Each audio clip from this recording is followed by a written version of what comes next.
മൗലവിയെ, നീ മുശ്രിക്കാണ്, നീ കാഫിറാണ്, നീ മുശ്രിക്കാണ്, നീ കാഫിറാണെന്ന് പരസ്പരം കാഫിറാക്കുകയും മുശ്രിക്കാക്കുകയും ചെയ്യുന്ന ഈ ഒരവസ്ഥ കണ്ടെങ്കിലും ഈ ജനങ്ങൾക്കൊന്ന് ചിന്തിക്കാൻ റബ്ബ് സന്മനസ്സ് നൽകട്ടെ. ഞാൻ നീട്ടി സംസാരിക്കുന്നില്ല. അതുകൊണ്ട് മുഅ്മിനീങ്ങളെ, അഹ്ലുസുന്നത്തി വൽ ജമാഅത്ത് അത് നമ്മളിൽപ്പെട്ട ഏതെങ്കിലും ഒരു മുസ്ലിയാർ പറയുന്നതല്ല. ഏതെങ്കിലും ഒരു മുസ്ലിയാർക്ക് അങ്ങനെ പറയാൻ അർഹതയുമില്ല. നിങ്ങൾ ഓർക്കണം, സുന്നത്ത് ജമാഅത്തിലുള്ള ഏത് പണ്ഡിതനാണെങ്കിലും ഇന്നത്തെ കാലഘട്ടത്തിൽ ജീവിക്കുന്ന ഒരു പണ്ഡിതരും മതത്തിന്റെ നിയമം സ്വയം പറയാൻ അധികാരമില്ല.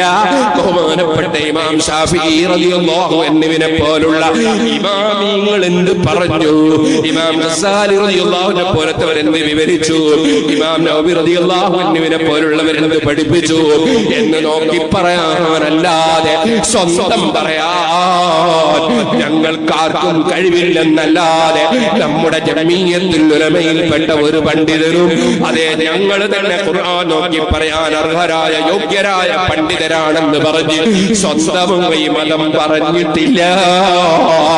പറയുന്ന കാലത്ത് സുന്നത്ത് ജമാഅത്തല്ല. ആ മഹാന്മാരായ ഇമാമികൾ അവരെ പിന്തുടർന്ന് അവരെ മാതൃകയാക്കി അവരാണ് നന്മയുടെ താക്കോലുകൾ എന്ന് മനസ്സിലാക്കി അവരെ പിന്തുടർന്ന് ജീവിക്കാൻ നാം സന്നദ്ധരാകണം. അങ്ങനെ ജീവിക്കുന്ന ഒരു സമൂഹം ഖിയാമത്ത് നാൾ വരെ നിലനിൽക്കണം. അതിനിവിടെ ഇൽമു നിലനിൽക്കണം. അതിന് കിതാബുകൾ ദർസ് നടക്കണം, നല്ല ദർസുകൾ നടക്കണം, നല്ല കോളേജുകൾ നടക്കണം, നല്ല മുതഅല്ലിമീങ്ങൾ വളരണം. ഏത് മുതഅല്ലിമീങ്ങൾ? കിതാബുമായി ബന്ധപ്പെടുന്ന മുതഅല്ലിമീങ്ങൾ, അല്ലാതെ മൊബൈൽ ഫോൺ എടുത്ത് ഫോട്ടോത്തിന് നടക്കുന്ന മുതഅല്ലിമീങ്ങൾ. എന്തുണ്ടെങ്കിലും ഫോട്ടോ എടുക്കൽ എപ്പോ നോക്കിയാലും കിതാബിലല്ല, കണ്ണു തീർത്ത് മൊബൈൽ, ഏതെങ്കിലും ഒരു മൊബൈൽ. അങ്ങനെയല്ല മുതഅല്ലിമീങ്ങൾ വളരേണ്ടത്. നമ്മൾ മുഴുവൻ ചിന്തകളൊക്കെ മാറി മൊബൈൽ ഫോണൊക്കെ അടക്കി അവിടെ വെക്കുക, നാട്ടിൽ പോകുമ്പോൾ എടുക്കുക, വണ്ടിയിൽ പോകുമ്പോഴാണെങ്കിൽ അത്യാവശ്യം ആരെങ്കിലും വിളിക്കണം. നിർബന്ധമാണെങ്കിലും വൈകുന്നേരം ഒരു 5:30 മുതൽ 6 മണി വരെ ഉപയോഗിക്കുക, അല്ലെങ്കിൽ 5:15 മുതൽ 5:30 വരെ ഉപയോഗിക്കുക. എന്തേ ഈ മുതഅല്ലിമീങ്ങളൊക്കെ ബിസിനസ്സിലാണ്, അവർക്ക് എന്തിനാ മൊബൈൽ ഫോൺ? അല്ല, അവർ വലിയ സംഘടനയുടെ സമസ്ത കേരള ജമിയത്തുൽ ജനറൽ സെക്രട്ടറി ശൈഖുന കാന്തപുരം ഉസ്താദ് ലോകോത്തരങ്ങളെ പല വിഷയം കൈകാര്യം ചെയ്യുന്നു. ഈ മീസാനും അജിനാസും മുതഅല്ലിമിനെതിരാണ് മൊബൈൽ ഫോൺ. അഥവാ അത്യാവശ്യമുണ്ടെങ്കിൽ തന്നെ അത്യാവശ്യത്തിന് വേണ്ടി മാത്രം ഉപയോഗിക്കാൻ വേണ്ടി മാത്രം മുതഅല്ലിമീങ്ങൾ വളരണം. ദീനിന്റെ ഇൽമ് ഇവിടെ നിലനിൽക്കണം. ഇവിടെ കുറെ മൊബൈൽ ഫോൺ എടുത്ത് സുബ്ഹാനല്ലാഹ് അതുകൊണ്ട് ഇങ്ങനെ നടക്കണം. ഒരു സ്ഥലത്തും പോയിക്കൂടാ, ഒരു സംഗതിയും ചെയ്തുകൂടാ, എല്ലാം മൊബൈൽ. ഞാനിങ്ങനെ കണ്ടു തവാഫ് ചെയ്യുന്നു. അപ്പൊ തവാഫ് ചെയ്യുമ്പോൾ മനുഷ്യന്മാർക്ക് അവിടെ തവാഫല്ല, കഅബയുള്ള ബഹുമാനമല്ല, അല്ലാഹുവിലേക്കുള്ള ഖൽബല്ല, അത് പിടിച്ചെടുക്കേണ്ട തിരക്കാ. തവാഫിന്റെ അടുത്ത് അത് പിടിച്ചെടുക്കേണ്ട. എന്തേ ഖൽബിന്റെ തഖ്വ എവിടെ? ഇന്നമാ യതഖബ്ബലുല്ലാഹു മിനൽ മുത്തഖീൻ. التقوى ها هنا، التقوى ها هنا، التقوى ها هنا. തഖ്വ ഇവിടെയാണ്, തഖ്വ ഇവിടെയാണ്, തഖ്വ ഇവിടെയാണ്. നമ്മുടെ ബാഹ്യമായ കാട്ടിക്കൂട്ടലുകളല്ല തഖ്വ. ലൻ യനാലല്ലാഹ ലുഹൂമുഹാ വലാ ദിമാഉഹാ വലാകിൻ യനാലുഹു തഖ്വ. ഭക്തിയാണ് ഏറ്റവും പ്രധാനം, ഭക്തിയാണ് ഏറ്റവും പ്രധാനം, തഖ്വയാണ് പ്രധാനം. ഖൽബ് റബ്ബിലേക്ക് തിരിയണം. കൊടുക്കുന്നവനൊന്നേ ഉള്ളൂ, തടയുന്നവനൊന്നേ ഉള്ളൂ. ആ റബ്ബിലേക്ക് മനസ്സ് തിരിച്ചുകൊണ്ടുള്ള ജീവിതം നയിക്കണം. ആ റബ്ബ് ഏറ്റവും ബഹുമാനിച്ച സമ്പത്ത് മുഅ്മിനായ മനുഷ്യ അത് ഇൽമാണ്, അത് ഇൽമാണ്. അത് അമ്പിയാക്കളുടെ സ്വത്താണ്, അമ്പിയാക്കളുടെ സ്വത്താണ്. ദുനിയാവ് ഖാറൂനിന്റെ കയ്യിൽ ദുനിയാവുണ്ടായിട്ടുണ്ട്. നമ്രൂദ് ലോകമൊട്ടാകെ അടക്കി ഭരിച്ചിട്ടുണ്ട്. അധികാരം എന്നത് ഏത് തോന്നിവാസിക്കും റബ്ബ് കൊടുക്കുന്നതാണ്. അതുപോലെ തന്നെ പണമെന്നത് ഏത് ധിക്കാരിക്കും അല്ലാഹ് കൊടുക്കുന്നതാണ്. ചെയ്യുന്നതാണ്. അതേ സമയത്ത് അതാ ശരിയായ ഇൽമുണ്ടല്ലോ, അത് ഇവിടെ വിതരണം ചെയ്ത നേതാക്കൾ അത് അമ്പിയാക്കളാണ്. ആ അമ്പിയാക്കളെ സ്വത്താണ് ഇൽമ്. അമ്പിയാക്കളെ ഖൽബ് പൂർണ്ണമായി റബ്ബിലേക്ക് തിരിഞ്ഞതാണ്. ആ റബ്ബിലേക്ക് മുതഅല്ലിമീങ്ങളെ ഖൽബ് തിരിയണം, മുഅല്ലിമീങ്ങളെ ഖൽബ് തിരിയണം. അങ്ങനെ എല്ലാ മുഅ്മിനീങ്ങളെ ഖൽബും തിരിയാൻ നിമിത്തമാകണം. അതുകൊണ്ട് ഉപകരണമായ ഒരു വസ്തു ഉപയോഗിച്ചുകൂടെന്ന് പറഞ്ഞതിനർത്ഥമില്ല. ഒരു മനുഷ്യന്റെ ആവശ്യത്തിനനുസരിച്ച് അത് ഉപയോഗിക്കാം. പക്ഷേ അതേ മൊബൈലിൽ തന്നെ വേണ്ടാത്ത പാട്ട് കയറ്റിയില്ലേ, അതേ മൊബൈലിൽ തന്നെ നെറ്റിലേക്ക് കയറിയിട്ട് ഹറാമ് നോക്കിയില്ലേ, സിനിമ കണ്ടില്ലേ, ഹറാമായ ചിത്രം നോക്കിയില്ലേ, ഉറങ്ങുന്ന സമയത്ത് പോലും പാട്ടും കേട്ട് ഉറങ്ങിയില്ലേ, ആയത്തുൽ ഹിർസ് ഓതാൻ നമുക്ക് കഴിഞ്ഞോ, ആയത്തുൽ കുർസി ഓതാൻ കഴിഞ്ഞോ, ഒരു 33 സുബ്ഹാനല്ലാഹ് ചൊല്ലാൻ സമയം കിട്ടിയോ, ഒരു 33 അൽഹംദുലില്ലാഹ് ചൊല്ലാൻ സമയം കിട്ടിയോ, ഒരു 34 അല്ലാഹു അക്ബർ ചൊല്ലാൻ സമയം കിട്ടിയോ? നമ്മുടെ അക്കൗണ്ട് ക്ലോസ് ആക്കുന്ന സമയമല്ലേ ഉറക്കിന്റെ സമയം. ഒരു 100 ദിക്ർ ആ സമയത്തെങ്കിൽ ചൊല്ലിയാൽ 1000 പ്രതിഫലം നമ്മുടെ അക്കൗണ്ടിൽ എത്തുകയല്ലേ?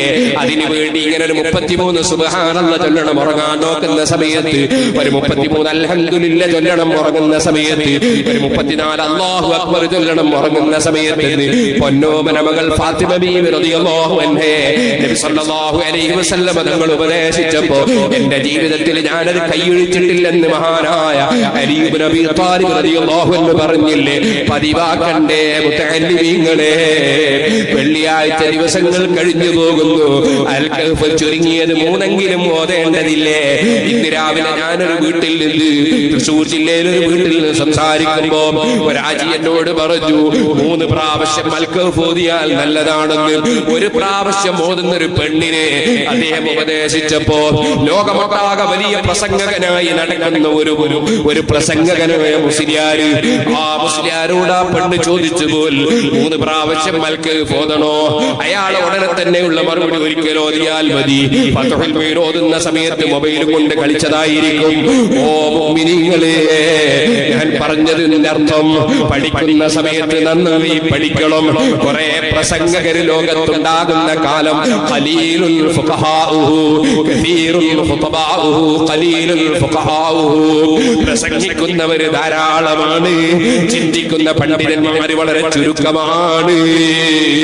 അങ്ങനെ ഒരു കാലം വരുമെന്ന് നബി സല്ലല്ലാഹു അലൈഹി വസല്ലം തങ്ങൾ പറഞ്ഞ കാലഘട്ടത്തിലാണ് നമ്മുടെ ജീവിതമെന്ന് മനസ്സിലാക്കി ഈ പ്രസംഗിക്കുന്ന ഞാൻ നന്നാകാൻ വേണ്ടി നിങ്ങൾ പ്രാർത്ഥിക്കണം. അതുപോലെ നമ്മളെല്ലാവരും പരസ്പരം പ്രാർത്ഥിക്കണമെന്ന് വസിയ്യത്ത് ചെയ്ത് ഞാൻ എന്റെ വാക്കുകൾ നിർത്തട്ടെ. അർഹമുർ റഹീമീൻ അൽ മലിക്കുൽ ജബ്ബാറായ രാജസയ്യിദായ റഹ്മാനേ, ഞങ്ങളുടെ മജ്ലിസുകളും ഞങ്ങളുടെ സ്ഥാപനങ്ങളും നീ ദുആക്ക് ഇജാബത്തുള്ളതാക്കണം റഹ്മാനേ. അസ്സലാമു അലൈക്കും വറഹ്മത്തുള്ളാഹി.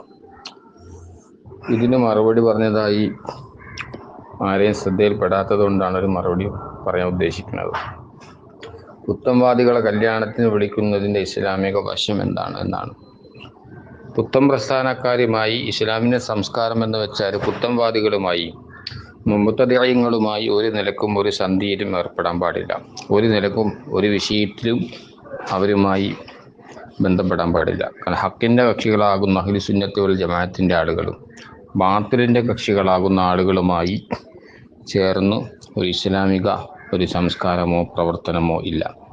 അതുകൊണ്ട് തന്നെ ഹക്കിൻ്റെ കക്ഷികൾ തന്നെയാണ്. ബാത്തിലിൻ്റെ കക്ഷികൾ ഇസ്ലാമിൻ്റെ ദൗറയിൽ നിന്നും ആശയാദർശത്തിൽ നിന്ന് വ്യതിചലിച്ചവരാണ്. അതുകൊണ്ട് അവരെ അകറ്റി നിർത്തണം. സമുദായം അവരെ ബഹിഷ്കരിക്കണം. ഇത് ഇസ്ലാമിൻ്റെ സംസ്കാരമാണ്. ബഹുമാനപ്പെട്ട ഖുത്ബുൽ അക്താബ് ഗൗസുൽ ആലം ശൈഖ് മുഹയ്യിദ്ദീൻ അബ്ദുൽ ഖാദിർ ജീലാനി റളിയല്ലാഹു അൻഹു തങ്ങൾ കിതാബുൽ ഹുന്നിയിൽ പറഞ്ഞു, വല്ലാ യുകാസിർ അഹ്ലൽ ബിദ്അഇ, പുത്തം പ്രസ്ഥാനക്കാരാകുന്ന ആളുകളെ ഒരു നിലക്കും ഒരു സ്ഥലത്തും പെരുപ്പിക്കാൻ പാടില്ല, വളർത്താൻ പാടില്ല. അവരുടെ സദസ്സിൽ ചെന്നിട്ട് ആളെ കൂട്ടിയിട്ട് സുന്നികൾ പോയി ആളെ കൂട്ടിയിട്ട് വിജയിപ്പിക്കാൻ പാടില്ല. അവരുടെ പ്രവർത്തനങ്ങൾ വിജയിപ്പിക്കാൻ പാടില്ല. നാട്ടിൽ അവരെ വളർത്താൻ പാടില്ല, അവരെ ബഹിഷ്കരിക്കണം. വല്ല യുദാനീഹം, അവരെ അടുപ്പിക്കാൻ പാടില്ല എന്ന് മാത്രമല്ല അവരുമായിട്ട് അവരോട് സലാം പറയാൻ പാടില്ല. വലാ യുസല്ലിം അലൈഹിം, സലാം പറയാൻ പാടില്ല. എന്നല്ല വലാ യുഖ്റബ മിൻഹും, അവരുമായി അടുക്കാൻ പാടില്ല. വലാ യുസല്ല ഇദാ മാത്തു, അവർ മരിച്ചാൽ അവർക്ക് വേണ്ടി മയ്യിത്ത് നിസ്കരിക്കാൻ പാടില്ല. അവരുടെ പേര് കേട്ടാൽ തർഹുമത്തിൻ്റെ കൃഫയുടെ വാക്കുകൾ റഹിമഹുല്ല എന്നോ തർലിയത്തിൻ്റെ വാക്കുകൾ റളിയല്ലാഹു അൻഹു എന്നോ ഖദ്ദസല്ലാഹു സിർറഹു എന്നോ ഒന്നും പറയാൻ പാടില്ല. വലാ യുഹന്നിയഹും അവർക്ക് അഭിനന്ദനങ്ങളും ആശംസകളും അർപ്പിക്കാൻ പാടില്ല. ഫിൽ അയ്യാദി വഖാത്തി സുറൂരി അവർ സന്തോഷിക്കുന്ന സുദിനങ്ങളിൽ അവർ ആനന്ദിക്കുന്ന ആഹ്ലാദവേളകളിലൊന്നും പോയിട്ട് ആശംസ പറയാൻ പാടില്ല, അഭിനന്ദനം പറയാൻ പാടില്ല, മുസാഫഹത്ത് ചെയ്യാൻ പാടില്ല, അവരെ പ്രശംസിക്കാൻ പാടില്ല. ബൽ മറിച്ച് യുബായിനഹും വയുആദിഹിം ഫില്ലാഹി അസ്സ വജല്ല അവരുമായി ഖൽബിൻ്റെ ഉള്ളിൽ വെറുപ്പ് വെച്ച് പ്രകടിപ്പിക്കുകയും അവരെ അകറ്റി നിർത്തുകയും അവരുമായി വിട്ടുനിൽക്കുകയും വേണം. കാരണം ഭൗതികത്തിൻ്റെയോ അതുപോലെ വ്യക്തി താല്പര്യങ്ങളോ കുടുംബ താല്പര്യങ്ങളോ അല്ല, മറിച്ച് അഹ്ലു സുന്നത്ത് വൽ ജമാഅത്തിൻ്റെ ഈമാനിൻ്റെ വിഷയമാണ്, നരകത്തിൻ്റെ വിഷയമാണ്, അള്ളാഹുവിൻ്റെ ദീനിന് വേണ്ടിയിട്ടുള്ളതാണ്. ആ ചിന്തയോടുകൂടി ആ കരുതലോടുകൂടി അള്ളാഹുവിൻ്റെ ഭാഗത്തുനിന്ന് വലിയ വമ്പിച്ച പ്രതിഫലം, കനപ്പെട്ട പ്രതിഫലം തരും. ദീനിന് വേണ്ടിയിട്ടാണ്, സുന്നത്ത് ജമാഅത്തിന് വേണ്ടിയിട്ടാണ് എന്ന ചിന്ത വെച്ച് പുലർത്തിക്കൊണ്ട് അവരെ അകറ്റണം. ഇത് ഇസ്ലാമിൻ്റെ സംസ്കാരമാണ്. ബഹുമാനപ്പെട്ട ഇമാം ബഗവി റഹ്മത്തുള്ളാഹി അലൈഹി തങ്ങൾ പറഞ്ഞു, വയത്തറുക്കുഹു ഹയ്യം വ മയ്യിത്ത ജീവിത കാലഘട്ടത്തിലും മരണശേഷവും അവരെ വർജിക്കണം, അവരെ ഉപേക്ഷിക്കണം, ബഹിഷ്കരിക്കണം. കണ്ടോ, നമ്മുടെ കല്യാണത്തിന് വിളിക്കാൻ പാടില്ല, മകളുടെ കല്യാണത്തിന് വിളിക്കാൻ പാടില്ല, സുന്നികളെല്ലാം ക്ഷണിക്കാൻ പാടില്ല, അവരെ വർജിക്കണം, ഉപേക്ഷിക്കണം, അവരെ ബഹിഷ്കരിച്ച് തള്ളിക്കളയണം, സമുദായം ഒറ്റപ്പെടുത്തണം, ഒരു സ്ഥലത്തിനും വളർത്താൻ പാടില്ല. ഇത് ഇസ്ലാമിൻ്റെ സംസ്കാരമാണ്. ബഹുമാനപ്പെട്ട ഹുജ്ജത്തുൽ ഇസ്ലാം അബൂ ഹാമിദ് അൽ ഖസ്സാലി റളിയല്ലാഹു അൻഹു അവിടുത്തെ അൽ മുസ്തസ്ഫയിൽ പറഞ്ഞു, വത്തിഫാഖ് സലഫിൽ ഉമ്മത്തി മുസ്ലിം സമുദായം ഏകഭിപ്രായക്കാരൻ, ഇത്തിഫാഖാണ്, ഇജ്മാ ആണ്, മുജ്മഉൻ അലൈഹി ആർക്കും തന്നെ തർക്കമില്ല. എന്ത് വിഷയത്തിൽ? അലാ ദമ്മിൽ മുബത്തദിഅത്തി പുത്തംവാദിയെ അടച്ച് ആക്ഷേപിക്കണം, അവനെ പരിഹസിക്കണം, അവൻ്റെ ആശയം ശരിയല്ല, അവൻ സുന്നിയല്ല, അവൻ മഹാന്മാരെ കുറ്റം പറയുന്ന പുത്തംവാദിയാണ്, ഇങ്ങനെ അവനെ ആക്ഷേപിക്കണം, ജനങ്ങളോട് പറയണമാ. എന്ന് മാത്രമല്ല മുഹാജറത്തിഹിം അവനുമായി പിണങ്ങണം, അവനുമായി ഒരിക്കലും സന്ധിയിൽ ഒരു വിഷയത്തിൽ ഏർപ്പെടാൻ പാടില്ല. എന്ന് മാത്രമല്ല സുഹബത്തി മാഹും അവനുമായുള്ള സുഹബത്ത് ഒരു നിലക്കും ഒരു ബന്ധവും ഒരു ചങ്ങാത്തവും പുലർത്താൻ പാടില്ല, അവനെ കൂട്ടാളിയാക്കാൻ പാടില്ല, അവനെ ഒറ്റപ്പെടുത്തണം. മുസ്ലിം ലോകത്തിന് തർക്കമില്ല, ഇജ്മാ ആണ്.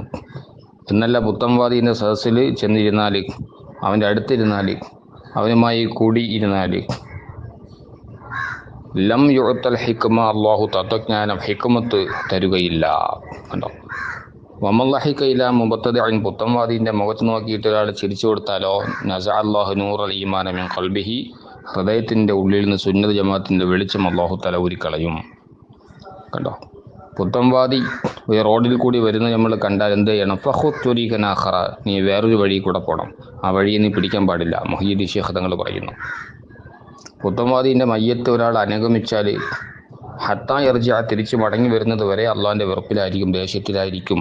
കണ്ടോ, അതുകൊണ്ട് ഇസ്ലാമിൻ്റെ സംസ്കാരമാണ് അവനുമായി ഒരു നിലക്കും ബന്ധപ്പെടാൻ പാടില്ല, അവനെ അകറ്റി നിർത്തണം, ഒറ്റപ്പെടുത്തണം. സമുദായം അവനെ ഒറ്റപ്പെടുത്തി ബഹിഷ്കരിച്ച് തള്ളിക്കളയണം.